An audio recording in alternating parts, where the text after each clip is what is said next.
The evening looked perfect, almost like something out of a magazine. A long walnut table polished to a shine.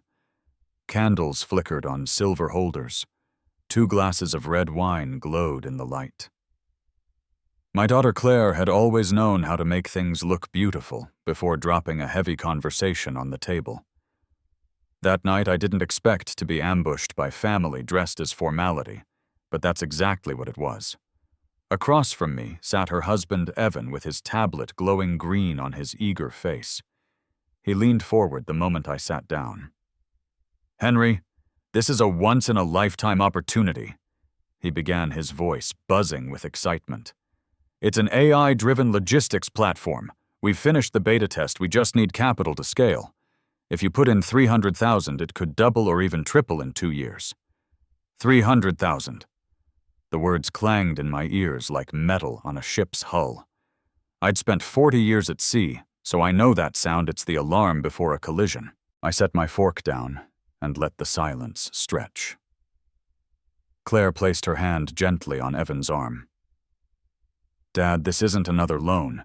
It's an investment. You've helped us for so long, but this time you'll see real returns. Evan has the vision, and I'll manage PR.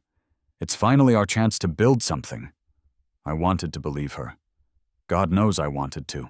For 15 years, I'd poured money into this family wedding's tuition, medical bills, car repairs, mortgage payments, always believing that the next check would be the last one. Yet here I was again being asked to drain what little peace I had left. I cleared my throat and spoke slowly, trying to steady my voice. "No, Claire, I can't do this anymore. I will not invest, and I will not lend. I've done enough." The air went heavy. You could hear the hiss of wind through the window panes. Evan's smile froze halfway, then faded. Claire's wineglass hit the table. Hard red drops splattering across the white cloth like blood. She looked at me with eyes I barely recognized. The same eyes that once filled with tears when she scraped her knee at 10 years old now, sharp and cold. "Then maybe you shouldn't expect to stay here much longer," she said. For a second I thought I'd misheard her. The words hung in the air like smoke. This was my daughter, the one who, after her mother died, held my hand and begged me to move in with her because family takes care of each other. I left my home by the river, believing that promise. And now she was the one telling me to go. I stared at the table, at the stains spreading across the cloth. They looked like old scars you can't wash out. Something inside me cracked that night. Not anger, but clarity. When people talk about family, they often use words like unconditional love or sacrifice. They don't talk about boundaries. No one warns you that sometimes love turns into a leash, and the more you give, the tighter it gets. Sitting in that room, I realized mine had become a noose. I excused myself quietly. My footsteps echoed against the hardwood floor as I climbed the stairs to my room. Behind me, their voices turned into muffled whispers. I sat on the edge of the bed, staring at the picture of my late wife, Margaret. She used to tell me, "Henry, don't let your kindness be taken for weakness." That night, her words finally sank in. Downstairs, the house that once felt like shelter now felt like a cage built from good intentions. Every check I'd written, every favor I'd agreed to, it all added another lock. For years I convinced myself that helping them was what fathers do. But maybe real love means knowing when to stop being the rescue boat and start saving yourself. Outside, the wind from the lake brushed against the windows, cool and salt-tinged, like the sea air I used to breathe in my Navy days. I remembered the sound of waves slamming against metal, the storm alarms, the commands shouted through chaos. At sea, hesitation could sink a ship. On land, hesitation had been sinking me. That night, I decided I wouldn't go down with this one. That night, I didn't sleep. The house was silent except for the soft hum of the refrigerator and the ticking of the old clock in the hallway. Every sound felt louder, when your mind refuses to rest. I sat by the window looking out at the faint shimmer of the lake and let my thoughts wander through the last 15 years, the years I can now only describe as one long withdrawal from an account called Dad. It started with joy, as it always does. A seaside wedding for Claire and Evan, waves crashing behind them as they promised forever. I paid for everything, the flowers, the catering, the photographer, even the custom arch they wanted because it looked better in pictures. Margaret and I used to say, "She only marries once. Let's give her the day she deserves." I didn't regret it then. Parents rarely do when they're giving out of love. Then came the house. Evan had poor credit, so the loan had to go under my name. They said they'd take over the payments as soon as things stabilize. They never did. Month after month, I covered $4,800, believing stability was just around the corner, after 5 years that temporary help had turned into $280,000. The list didn't stop there. There was Claire's car when the old one broke down, Evan's new sedan when he lost his job tuition for Noah and Grace medical bills, emergency home repairs, a family trip to Hawaii that I somehow ended up financing because the kids deserve memories. Each check felt small at the time, manageable, justified by love. But small drops can flood a ship. At some point, I stopped being their father and became their safety net, their automatic transfer, their quiet provider who never said no. Every time the phone rang, I could tell from the tone of their voices whether they needed something. They always did. And I always helped until the line between love and duty blurred so much I couldn't tell which was which anymore. When Margaret passed away, I told myself that helping them kept me close to family. That's what she would have wanted, or so I thought. But sitting in that room alone, the truth hit me. Love that keeps taking without giving back isn't love. It's dependence disguised as affection. I looked at the drawer where I kept every receipt, every check stub, every bank statement. It was like looking at a diary written in numbers. $60,000 for the wedding, $280,000 for the mortgage, $35,000 for cars, $22,000 for repairs, $30,000 for tuition, $12,000 for that Hawaii trip, $9,500 for hospital bills. The total came to over $500,000. $500,000 that could have been my retirement, my travel plans with Margaret, or simply my peace of mind. But instead of gratitude, I got silence, or worse, entitlement. No one said thank you anymore. They just assumed help would come like the sunrise. That realization stung more than any insult. You can't put a price on love, but you can feel the weight when it's taken for granted. I sat there staring at the stack of files, and for the first time I didn't feel guilt for wanting to stop. I felt justified. Parents are told their job never ends, but that's a lie. There comes a point when continuing to give isn't kindness, it's surrender. Somewhere between the numbers and the memories, a quiet decision began to form. I wasn't angry. I wasn't bitter. I was simply done. I had spent a lifetime steering others through storms, but now it was time to steer myself. The sky outside was turning pale. Dawn crept over the lake, soft and golden. I took one last sip of cold coffee and whispered into the empty room more to myself than anyone else. It's time to stop letting love be the excuse for losing myself. That was the moment the guilt left, and clarity took its place. The next morning I woke up before the sun. The house was quiet, too quiet, the kind of silence that feels heavy rather than peaceful. For years this place had been called home, but that word had started to lose its meaning. I sat at the edge of the bed, watching the faint orange light crawl across the floor, and realized something simple, yet painful. Love had turned into obligation, and obligation had turned into captivity. I stood, walked to the desk, and opened the drawer where I kept all my important papers. On top was the power of attorney, the document I had signed 3 years earlier when I was recovering from knee surgery. Claire had insisted it was just in case. She'd smiled sweetly, told me not to worry. And I didn't. I trusted her. That trust had cost me my peace. I held the paper for a long time. My signature, shaky from age, seemed to stare back at me like a scar I had ignored for too long. Margaret's voice echoed in my mind, calm and certain. Never sign something when your children beg you to. Wait until your head, not your heart, decides. I fed the paper into the shredder. The machine roared to life, the blades slicing through the document with a sharp, satisfying rhythm. Piece by piece, the so-called legal power that once bound me was torn into ribbons. Each rip felt like cutting a rope that had been tightening around my chest for years. When the last fragment disappeared, I reached for the phone and dialed my bank. "This is Henry Dawson," I said. "Account ending in 3921. Cancel all automatic transfers to the account of Claire Dawson immediately."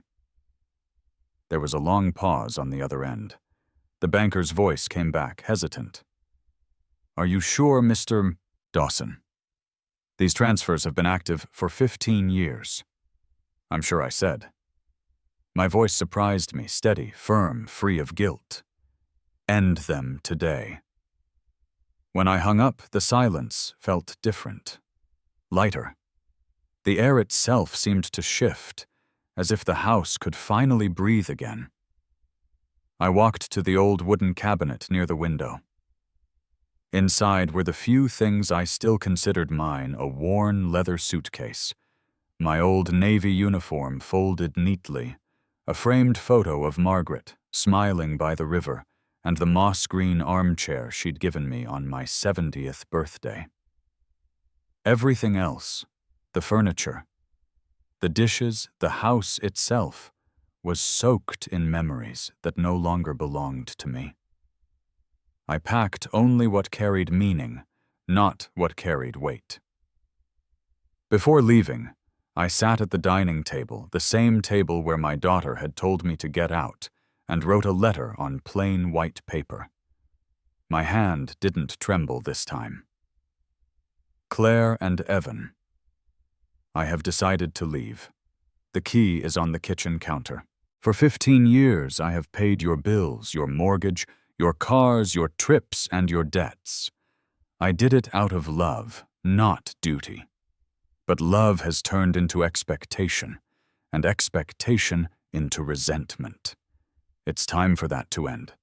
Learn to stand on your own feet. I've done enough. Dad. I folded the letter neatly and placed it in the center of the table. The spot where my daughter's wine glass had spilled the night before was still faintly stained red. For a moment, I stared at it, realizing how much a single moment could change everything. Then I took one last look around the house. The photos on the walls showed smiles I had paid for, vacations, graduations, birthday parties, all the moments that cost more than money. I didn't hate them. I simply knew they no longer represented the life I wanted. When I stepped outside, the morning breeze hit my face, cool and clean. I loaded the suitcase and the armchair into the back of my old pickup truck. The leather creaked softly as I shut the door. As I pulled away from the driveway, I watched the house shrink in the rearview mirror. It didn't feel like loss. It felt like release. For the first time in years, I wasn't running away from anything. I was walking, no driving, toward something new, peace, dignity, and a kind of freedom I hadn't felt since Margaret was alive. I didn't know exactly where I was going yet, but I knew where I would never return. Silver Lake was calm that morning, the water barely rippling under the early light. I stood by the window of my new apartment, a modest one-bedroom overlooking the shore, and for the first time in years, I felt something close to peace.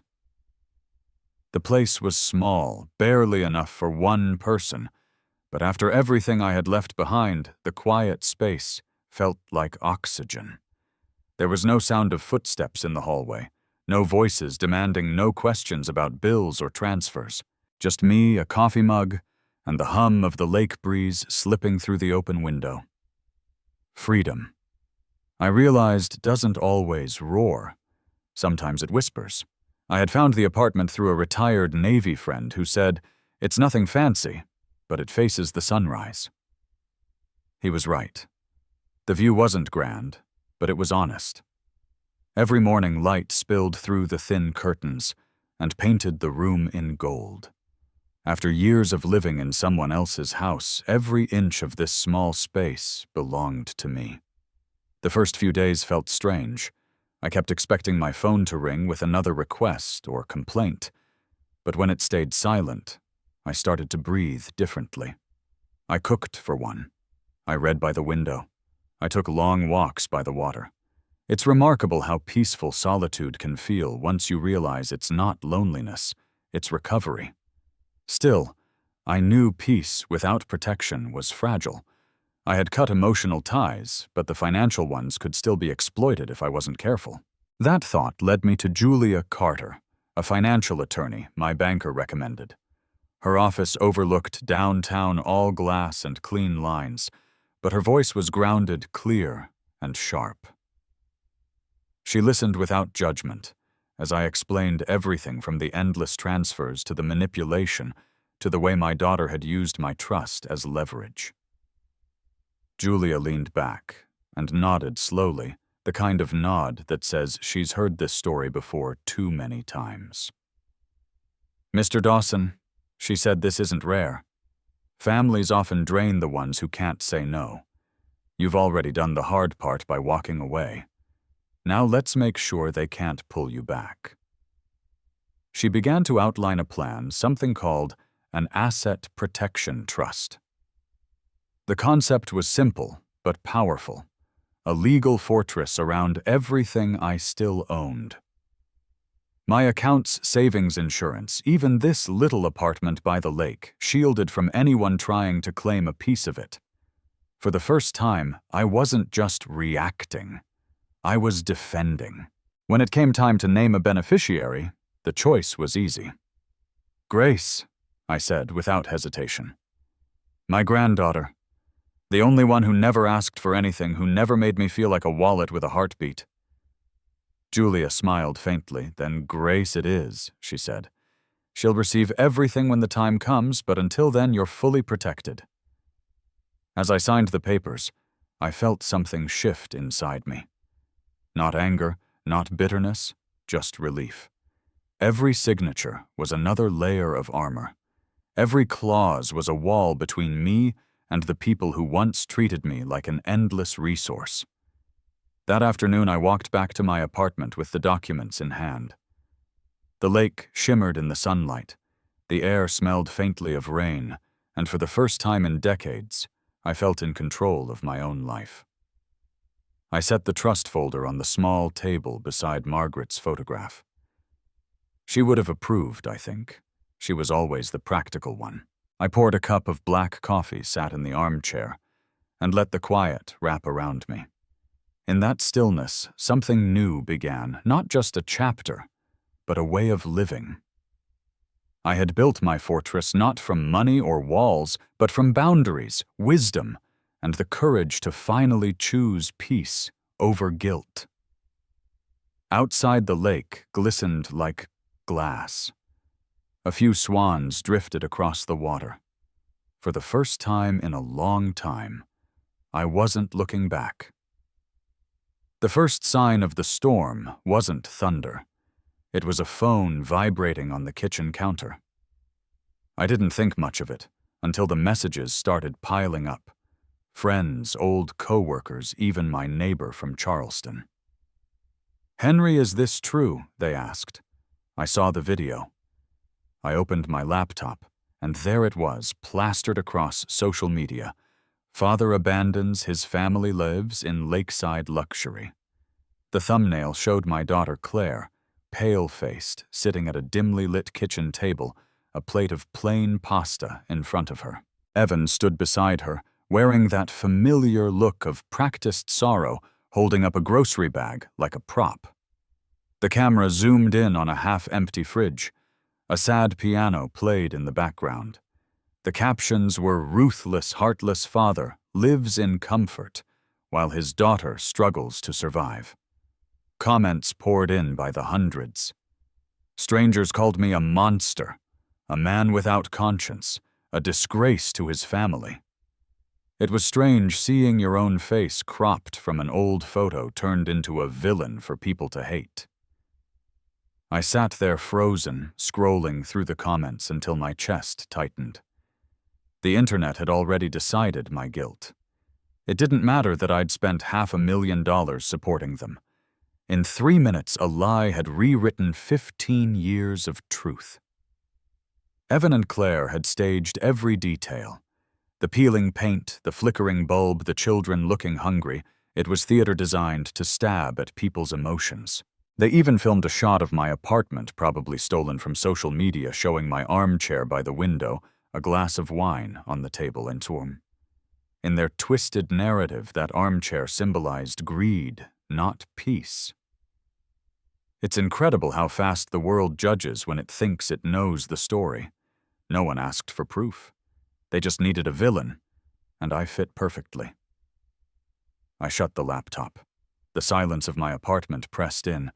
Outside, the lake was still reflecting the gray sky. I took a deep breath and reached for the small silver USB I had kept hidden in the drawer. It contained every document I'd collected over the years: tuition invoices, hospital bills, mortgage statements, car purchases, all paid by me. One by one, I opened the files, each labeled neatly like chapters of a story no one had wanted to read. Claire's wedding, 2008. Noah's college tuition. Evan's medical expenses. Each line item was a reminder of love disguised as obligation. As I scrolled, anger gave way to something quieter: resolve. They could manipulate emotions, but I had facts. The truth doesn't always shout. Sometimes it sits patiently waiting for its moment. Just as I was about to close the laptop, my phone buzzed again. For a second, I didn't want to look, but when I saw the sender, my heart softened. Grace. Her message was short. Grandpa, I know the video isn't true. I'm sorry they dragged me into it. Please don't be sad. I still believe you. I exhaled slowly. It was just one message in a sea of noise, but it was enough. Enough to remind me that not everyone had lost their conscience. Sometimes all it takes to survive a storm is one light that refuses to go out. I set the phone down, leaned back in my chair, and looked out at the lake. The water was rippling now, stirred by a wind that smelled like rain. Let them talk, I thought. Let them point their fingers. Lies spread fast, but truth has endurance. It doesn't vanish with a headline. It waits for its time to rise. And when that day comes, I'll be ready to meet it head on. It was late afternoon when the pounding started on my door, heavy, impatient, the kind of knock that doesn't ask permission. Through the peephole, I saw them all standing there. Claire and Evan, their faces tight with anger and desperation. Behind them, Noah, with his arms crossed, Grace clutching her school bag, eyes downcast. And beside them, Evan's parents, Thomas and Linda, people I hadn't seen in years now, suddenly here, looking self-righteous and ready to intervene. When I opened the door, the hallway filled with tension. Thomas was the first to speak, his deep voice echoing like a command. "Henry, we need to talk. This has gone too far." I didn't move aside. "What are you doing here?" I asked. Claire's voice cracked. "Dad, please, we didn't come to fight. Just listen to us." She stepped forward, clutching a tissue in her hand. "The bank is about to take the house. If you could just sign one more transfer just this once, everything will be okay. Evan chimed in quickly, playing his part. You can make this right, Henry. Think about the kids. You've helped us before, just a small loan this time, and we'll pay it back. Their words tumbled over each other, pleas dressed as logic. I'd heard it all before. Every just this once always turned into the next. Every loan was a gift they never intended to return. I looked from one face to another. Claire's eyes were red, Evan's jaw tight, Noah staring at the floor like he'd rather be anywhere else. Grace. Sweet Grace looked like she wanted to disappear.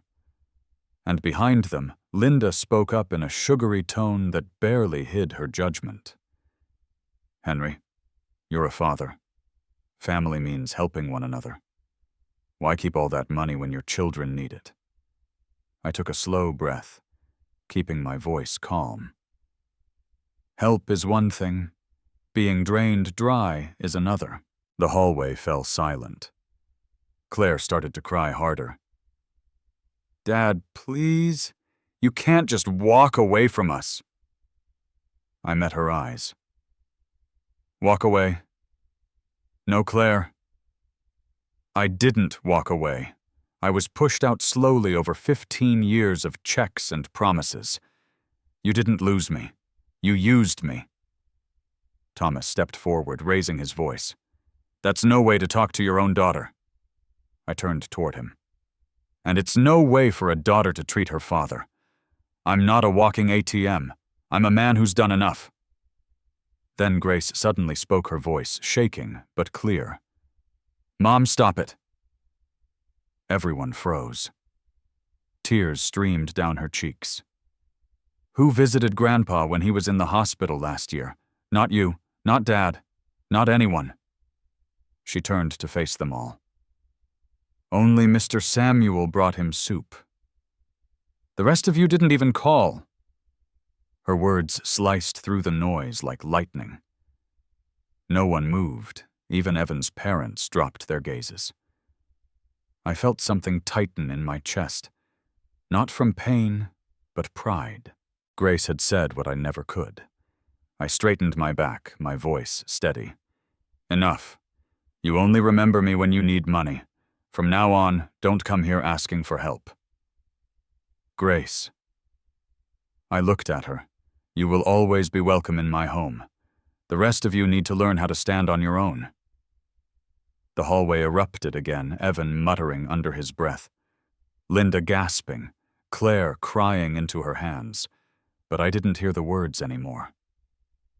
I closed the door firmly and let the click of the lock mark the end of something long overdue.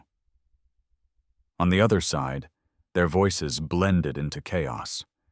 But inside my apartment there was silence. Real silence. I leaned against the door, breathing slowly, letting the stillness settle over me like armor. Outside, the evening light spilled across the lake. I could see the reflection of the sky, turning gold on the water. For the first time in years, I didn't feel guilty for saying no. I felt free. The letter came on a bright morning tucked inside a thick yellow envelope. It looked harmless, until I saw the bold words across the top notice of intent to sue. Claire and Evan were taking me to court for emotional and financial neglect, demanding $200,000 in damages. After everything I had given them, they still wanted more. I sat at the kitchen table reading every line slowly. The accusation wasn't just absurd, it was cruel. According to their lawyer, I had abandoned my duty as a father. For 15 years, I had been their lifeline, their safety net, their emergency fund, and now they wanted to paint me as the villain who walked away. I called Julia Carter immediately. She didn't sound surprised. Henry, this is what happens when people lose control of their access to your money. They don't mourn the loss of love, they mourn the loss of power. Within a week, Julia and I began preparing for court. Her office became my war room. The table was covered in folders and receipts, all neatly labeled mortgage payments, tuition transfers, medical bills, wedding checks, car repairs. Each piece of paper was a memory, a moment of trust that had been twisted into evidence of exploitation. "Don't worry," Julia said, as she stacked the documents into a thick binder. "We won't just defend you. We'll expose the truth." We also had a witness, Samuel Reed, my old Navy shipmate and longtime neighbor. He'd seen it all over the years, every envelope I mailed, every late-night phone call from Claire, asking for help every time I said yes when I should have said no. When Julia told him about the case, he didn't hesitate. "I'll testify," he said. "It's time someone told the truth." The day of the hearing, the courtroom buzzed with reporters and neighbors who had seen the viral video. I walked in slowly, cane in hand, head held high. Across the aisle, Claire sat in a pale blue blouse, dabbing her eyes with a tissue. Evan held her hand, playing the part of the devoted husband. They looked fragile, wounded, perfect for sympathy. The judge entered, and the gavel struck. The plaintiff's lawyer stood first voice, smooth and dramatic. "Your Honor, my clients have endured years of abandonment. Mr. Dawson left them destitute while living comfortably by the lake. They deserve compensation for the pain he caused." Claire began to cry softly, the sound echoing through the room. Evan put an arm around her, shaking his head in practiced despair. It was a performance so rehearsed that I almost admired it. Then Julia rose, calm, collected. Her voice carried across the courtroom like a clean blade cutting through fog. "Your Honor, my client did not abandon his family. He supported them for 15 years, contributing over $500,000 documented, signed, and verifiable. What they call neglect, we call generosity, taken for granted." She placed the thick binder on the judge's bench. The sound of it landing was heavier than any argument. Page after page of evidence, bank transfers, receipts. Contracts, each telling the same story. I had given everything I could and more. The plaintiff's lawyer stammered. These figures could be inflated." Julia didn't blink. "Then let's hear from our witness." The courtroom doors opened, and Samuel walked in, tall and steady, wearing his Navy pin. He took the oath and sat down. Julia approached. "Mr. Reed, how long have you known the defendant?" "Over 40 years, he said, voice firm. "We served together, and we've been neighbors ever since. Did you witness Mr. Dawson financially supporting his daughter and her husband?" Samuel nodded. "Many times. I've driven him to the post office to send money orders. I saw him write checks for tuition repairs, even that Hawaii trip they bragged about online. He once told me, 'As long as Claire is happy, I don't mind.' That's not neglect. That's love." The courtroom fell silent. Even the judge looked moved. Claire lowered her head. Evan stared at the floor, his confidence evaporating. Julia walked back to the bench and closed the binder gently. "Your Honor, this is not a story of abandonment. It's a story of a father's kindness being weaponized against him." The judge leaned back, eyes scanning the stack of papers. "This evidence," he said slowly, "is exceptionally detailed. Every claim appears documented. The court will require time to review, but at this point it's clear this is not the case the plaintiffs described. When the gavel struck again, I exhaled for the first time in what felt like months. The courtroom buzzed with whispers. The same reporters who once called me heartless now scribbled notes furiously. Outside the courthouse, the sun hit my face, and I realized something. Truth may take time to arrive, but when it does, it doesn't need to shout. It just needs to stand tall and let the lies collapse on their own. 3 weeks after the first court hearing, the phone rang again. Julia's voice on the other end carried a tone I hadn't heard in months, measured but lighter. "Henry," she said, "they want to settle." For a moment I didn't answer. I just stared out at the lake, watching sunlight flicker across the water. The idea that Claire and Evan, the same people who had dragged my name through the mud, were now asking for peace, almost felt unreal. Julia continued. "Their lawyer reached out this morning. They know they can't win. The evidence is too strong, but they want to avoid a full trial and media coverage." She paused, then asked, "What do you want out of this?" "Henry?" It was a fair question. Money wasn't the point. It had never been. What I wanted couldn't be counted in dollars. It was about truth, the kind that doesn't fade when the cameras turn off. I took a breath. "Tell them I don't need their money," I said. "But I want them to do one thing. They must apologize publicly the same way they humiliated me on video where everyone can see it." Julia didn't hesitate.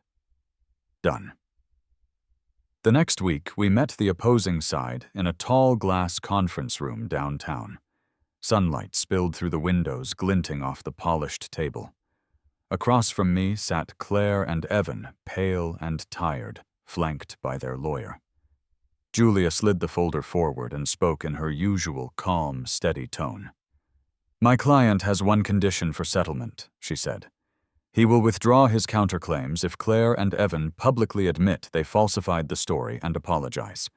The statement must be recorded and shared on the same platforms used to spread their original video." The room went silent. Claire's hands trembled. Evan clenched his jaw, staring at the table. Their lawyer shifted uncomfortably. Finally, Claire whispered, "I can't. Everyone will see." Julia leaned forward slightly. "That's the point. The truth should be seen too." Their attorney exhaled heavily. "If you refuse, the case moves forward. The press will cover every detail. You'll lose in court and in public opinion." There was no more arguing after that. 3 days later, the video appeared online. Claire and Evan sat side by side, faces pale under the harsh light of the camera. Claire's voice cracked as she began. "We want to correct the story that has circulated about our father Henry Dawson. The video we released did not reflect the truth. Our father supported us for many years, both financially and emotionally. We regret the harm we caused and deeply apologize." Evan added a few stiff sentences, his tone flat but clear. And then the video ended. Within hours, it spread like wildfire, just as fast as their first one, but this time with a different reaction. The comment sections filled with messages from strangers and neighbors, even people I hadn't heard from in years. Finally, justice. A good man doesn't need to cry to prove his love. Respect to Mr. Dawson for standing his ground. For the first time in a long time, my name wasn't tied to shame, it was tied to truth. Julia called that evening. "You did it, Henry," she said. "The world sees you for who you are now. But the truth was, I hadn't done it alone. It took courage, patience, and the right people by my side, Julia, Samuel, and Grace. Especially Grace. That night I sat on my balcony as the lake shimmered under the moonlight. The air was cool, carrying the faint sound of laughter from the park nearby. I thought about all the years I had spent trying to buy peace with silence. It never worked. Sometimes you have to speak not with anger, but with truth, and let the world listen. The next morning I poured my coffee and opened my laptop. The video was still trending, but the comments had shifted from judgment to respect. I smiled, closed the lid, and let the sunlight spill across the table. My reputation had been restored. But more than that, my dignity had been returned, and this time no one could take it away. Months passed after the court's decision, and the noise that had once surrounded my name finally faded. The world had moved on. And so had I. Evan's startup, his grand AI logistics dream, collapsed after investors pulled out, unable to trust a man exposed for deceit. The company went bankrupt in less than 2 months. Claire, stripped of her online sympathy and the luxury she once flaunted, took a night shift job as a hotel receptionist. Life had a quiet way of restoring balance. I didn't rejoice in their downfall. I wasn't built for revenge. What I wanted had already been achieved: peace. Every morning, I sat by the lake, a cup of black coffee warming my hands as the sun rose over the still water. The apartment smelled faintly of oak and fresh air. On the table beside me was my old leather journal, the one Margaret had given me long ago. Its pages were filled with decades of numbers, reflections, and hard-learned truths. That morning I opened to the last page and wrote a single line in slow, steady letters: kindness needs boundaries. It wasn't bitterness, it was clarity. For years I believed love meant sacrifice, that giving endlessly was proof of goodness. But without limits, kindness turns into surrender. It becomes an invitation for others to take without ever giving back. As I closed the journal, I thought of Margaret. Her photo sat by the window, smiling softly, as if she already knew what I'd just written. Later that afternoon, Grace invited me to her school for a presentation. She was nervous, her hands trembling slightly as she stepped onto the stage. The topic was family and responsibility. I watched as she stood tall, her voice calm but firm. "I believe responsibility isn't something you pass down to your parents," she said. "It's something you carry yourself to make sure their love doesn't become their burden." Her words cut through the quiet room, and I felt a lump rise in my throat. It was as if all the pain of the past years had found its purpose in that single sentence. Grace had learned what her mother never did, that love isn't about taking endlessly. It's about honoring the people who once carried you by learning to stand on your own. When the applause broke out, Grace looked up and found me in the crowd. Her smile was radiant, full of life and forgiveness. I nodded back, my chest tight with pride. That evening, I sat once more by the lake, the air cool and gentle. The water reflected the pink hue of the setting sun. I whispered softly to the memory of the woman who had always been my compass. Margaret. I kept my promise.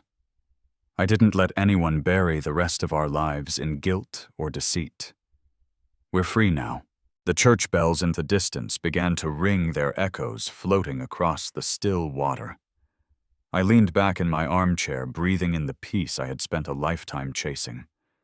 For the first time in years, I didn't feel like an old man left behind. I felt like a sailor who had weathered the storm and finally reached the shore. The truth had been spoken. My name was cleared. My soul was light. And as the sun disappeared behind the horizon, I realized the final lesson of it all. Goodness isn't weakness, but even goodness must know when to say enough.